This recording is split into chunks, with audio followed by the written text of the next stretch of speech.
আগামীকালই কালী পূজা, আজ ভূত চতুর্দশী। এবং ভূত চতুর্দশীতে আপনাদের কাছে এই ভিডিওটা হয়তো অনেকটা রহস্যজনক। মথুরাপুরের এমন একটি কালী মন্দির আছে যেখানে 108টা নরমুণ্ডু দিয়ে হয় মায়ের পূজা। হ্যাঁ, ঠিকই শুনেছেন, নরমুণ্ডু।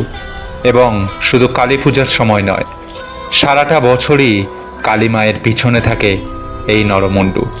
এবং এই মন্দিরের পিছনে অনেক ইতিহাস লুকিয়ে আছে, অনেক অজানা ইতিহাস। তা না হয় পরে কোনো এক সময় বলবো।